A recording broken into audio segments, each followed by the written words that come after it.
iaitu mengenai dengan COVID-19 dan transformasi pendidikan di negara Brunei Darussalam. Dan alhamdulillah pagi ini kita ni telah pun menjemput salah seorang tetamu undangan kita, iaitu Yang Mulia Dr. Hazri bin Haji Kifli, iaitu pemangku Ketua Pengarah Pendidikan. Ya, Assalamualaikum Tuan Doktor. Waalaikumsalam warahmatullahi wabarakatuh. Baik, apa khabar Tuan Doktor hari ini? Alhamdulillah. Alhamdulillah, syukur.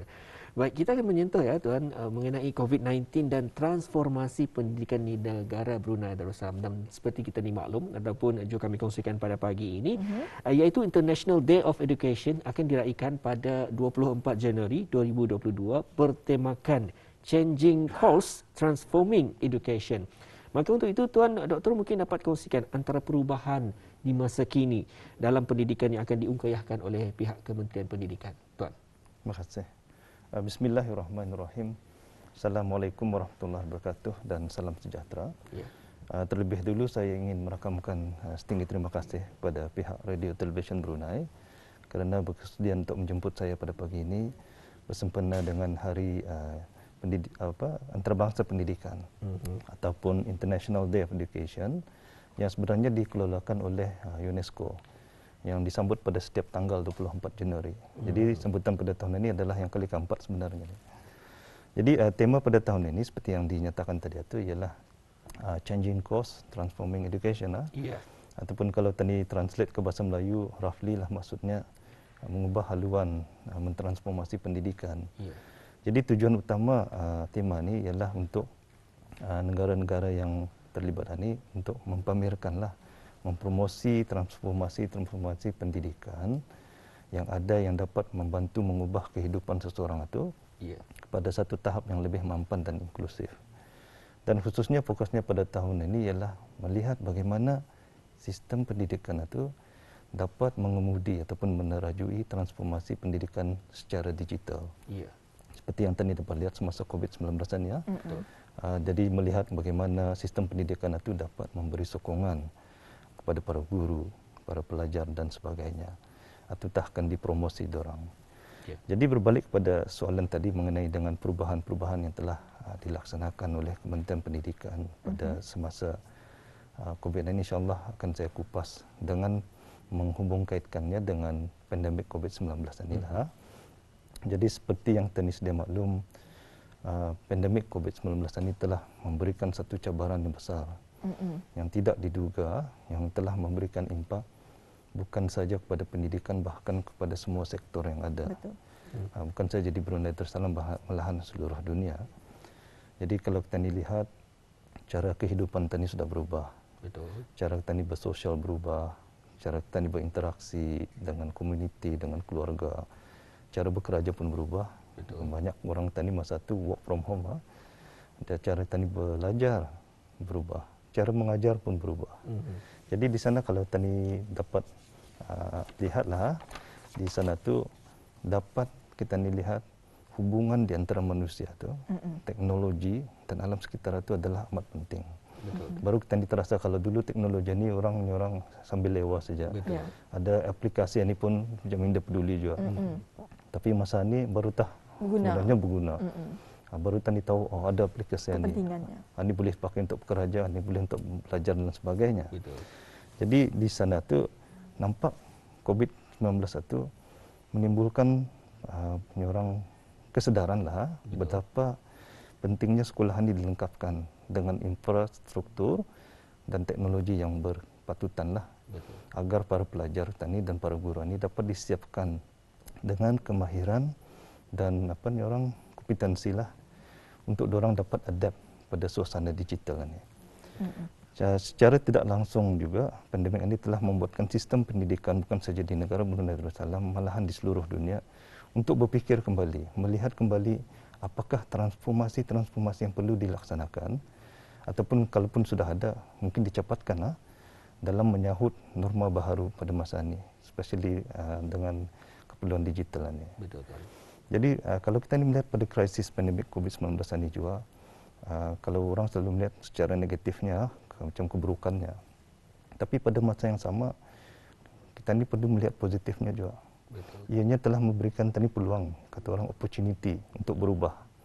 Dalam kita ini memantapkan lagi sistem pendidikan kita ini dalam melahirkan modal insan yang nyorang berdaya tahan, resilient, generasi kita ni yang nyorang kreatif, dan paling penting lagi ialah future ready lah. Macam mana kanak-kanak tani boleh adapt. Kalau dulu biasa di dalam kelas, masa ni dorang pun terpaksa belajar. Ibu bapa pun sama juga online atau para guru dan sebagainya. Jadi ini adalah selaras juga dengan cabaran yang dihadapi pada masa ini, apatah lagi dengan perkembangan revolusi industrial yang orang selalu cakap masa ni, macam contohnya dengan kemajuan teknologi yang ada. Contohnya jenis pekerjaan pada masa akan datang berubah. Pekerjaan yang tadi ada tahu pada masa ini mungkin tidak akan lagi wujud dalam beberapa masa tahun yang akan datang. Jadi banyak ketidakpastian, ketidaktentuan. Pekerjaan yang masa hari ini mungkin boleh dibuat oleh robot, boleh dibuat oleh mesin dan sebagainya. Jadi macam mana kita ni mempersiapkan generasi kita ni dapat adapt quickly ni orang dengan pantas pada keperluan ini, dan tadi memberikan mereka juga peluang pembelajaran sepanjang hayat supaya orang boleh reskill dan sebagainya tu. Jadi berdasarkan pada ketidaktentuan ini, para pelajar perlulah dilengkapkan dengan kemahiran abad ke-21. Begitu juga dengan para guru, bukan pelajar saja, guru kita ni pun perlu berubah juga. Jadi orang ini perlulah dilatih dengan kemahiran pedagogi digital. Macam mana mengajar kemahiran ini, memakai komputer, teknologi dan sebagainya. Jadi dalam hubungan ini, alhamdulillah Kementerian Pendidikan sebelum terjadinya gelombang pertama COVID-19 ini telah menubuhkan satu pusat.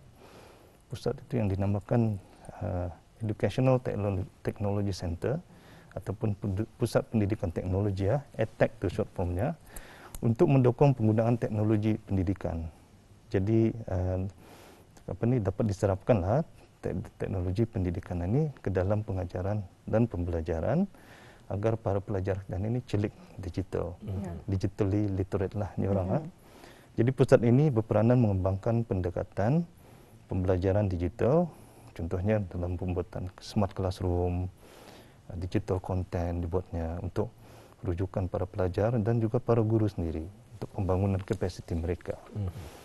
Dalam masa yang sama, Jabatan Kurikulum di Kementerian Pendidikan juga sedang giat merangka apa yang dinamakan Digital Literacy Standard ataupun piawaian literasi digital bagi menyediakan kurikulum yang terkini dan relevan dengan keperluan pelajar abad ke-21. Pada masa yang sama juga dikongsikan bahawa sebuah pusat yang dinamakan Pusat Keusahawanan dan Inovasi ataupun Entrepreneurship Innovation Center juga telah ditubuhkan bagi memastikan para pelajar TNI bukan saja celik digital tapi pada masa yang sama mempunyai kemahiran keusahawanan. Jadi yang orang seiring, ada juga orang entrepreneurship skillsnya tu. Bagi para guru pula, alhamdulillah melalui Akademi Pemimpin dan Guru Brunei Darussalam ataupun BDDLTA, beberapa kursus ataupun program juga telah dilaksanakan bagi meningkatkan kapasiti para guru ini dalam menyampaikan pembelajaran secara digital. So, sebagai contoh, program Technologically Enhanced Learning Environment juga telah dilaksanakan bagi meningkatkan kesediaan digital para guru kita ini. Pada masa yang sama juga pada tahun 2020, jadi untuk para guru kita ini orang berkongsi pengalaman, best practices, ataupun orang ada dapatan orang terbaiklah macam mana mengajar secara digital ni, dan apa isu-isunya orang kongsikan. Disediakan juga orang ruang ataupun lounge yang dinamakan Teachers Lounge dan juga School Leaders Lounge. Jadi di sana orang boleh berinteraksi, kongsi dan sebagainya lah. Pada masa yang sama, Pusat Pembelajaran Sepanjang Hayat Lifelong Learning Center dan Pusat Perkembangan Pendidikan Cerdas Pintar dan Berbakat ataupun EDGE juga telah ditubuhkan. Tidak ketinggalan juga bagi pelajar-pelajar yang berkeperluan khas, di mana Kementerian Pendidikan telah menaik taraf beberapa buah sekolah untuk menjadi Center of Excellence bagi memastikan pelajar-pelajar berkeperluan khas ini pun mendapat pendidikan yang diharapkanlah untuk mereka. Baiklah, itulah yang kita nak buat kita kongsikan. Antara perubahannya. Dan seterusnya Tuan Dr. tadi ada menyebutnya mengenai dengan pandemik COVID-19 ini memerlukan kita ni untuk menyesuaikan diri kepada norma baharu. Jadi bagaimana sekolah-sekolah memastikan pendidikan inklusif atau akses pendidikan kepada para pelajar? Masih. Jadi Kementerian Pendidikan telah sebenarnya berusaha supaya sedaya upaya untuk menangani pandemik COVID-19 ini dengan merangka dan melaksanakan Business Continuity Plan-nya, BCP. Untuk memastikan sekolah ini dapat terus berjalan, sama juga dengan kementerian sendiri operasinya. Jadi bagi sekolah pula pengajaran ini dan pembelajaran ini agar ia dapat diteruskan walaupun sekolah ditutup pada masa itu.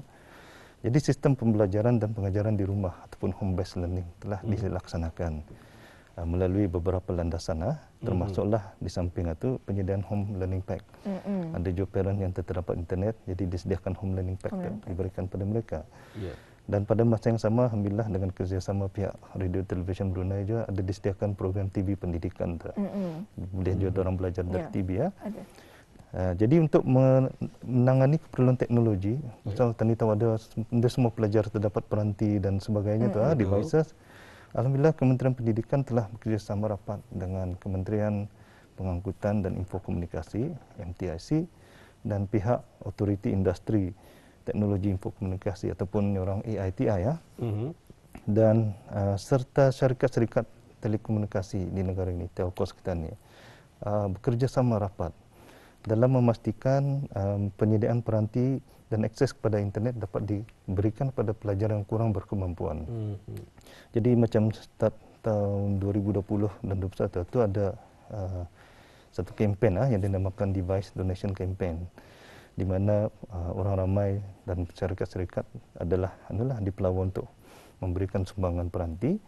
Dan sebagai contoh pada tahun 2021 itu sejumlah 1,356 unit peranti dan 785 SIM card telah disumbangkan bagi mendukung pembelajaran anak-anak ini. Jadi di sini dapat kita lihat kerjasama rapat dengan pihak kepentingan itu, sama ada ia dari kerajaan atau bukan kerajaan, adalah amat dialulukan dan dihargai.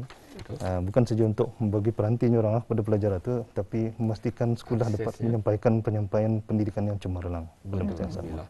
Baik, kalau kita sentuh mengenai pada ketika ini tuan, di fasa endemik pada ketika ini ada sesetengah pelajar dibenarkan untuk hadir ke sekolah untuk belajar. Namun mungkin dapat dikongsikan tuan, apakah langkah-langkah yang diambil oleh Kementerian Pendidikan dalam sama-sama agar ianya dalam berjalan lancar?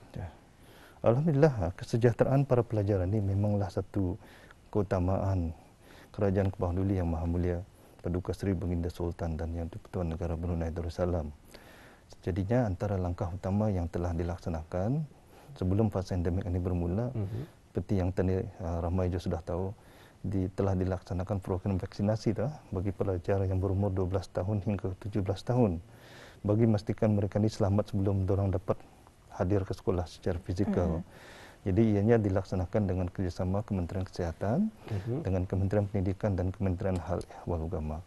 Dan sokongan daripada para ibu bapa dan para pelajar adalah sangat memberangsangkan, sangat baik.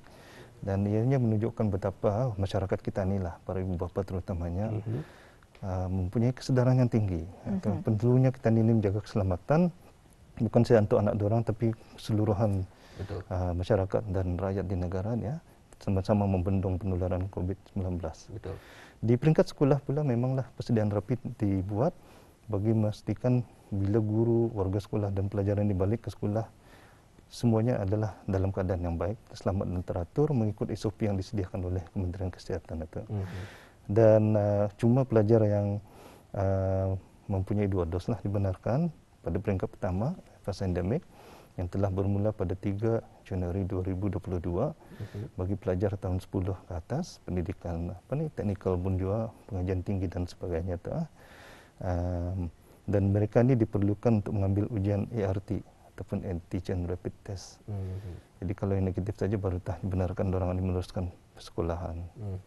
Jadi di sekolah pun orang ini digalakkan, dimestikanlah memakai songkok muka, biasa mencuci tangan dan mempraktikkan penjarakan sosial di sekolah Dan fasa kedua telah bermula pada 17 Januari bagi pelajar tahun 7 dan hingga tahun 9 dan seterusnya yang lain itulah mengikut SOP yang samalah juga.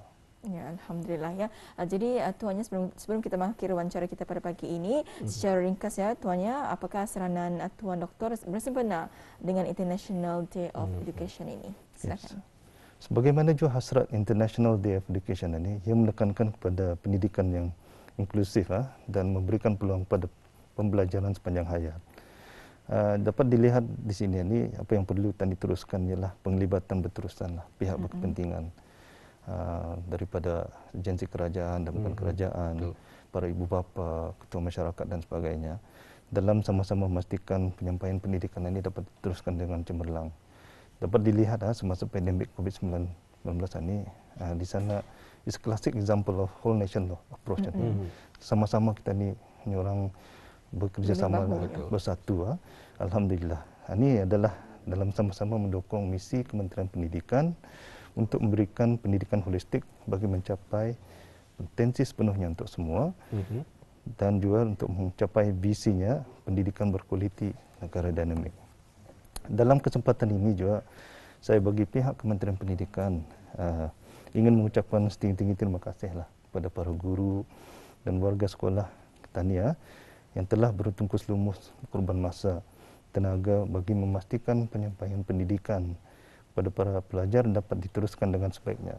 Terbukti di sini para guru kita ini orang sangat berdaya tahan, resilient, penyabar, orang pada masa yang sama inovatif juga dalam orang mengharungi cabaran yang orang hadapi ini.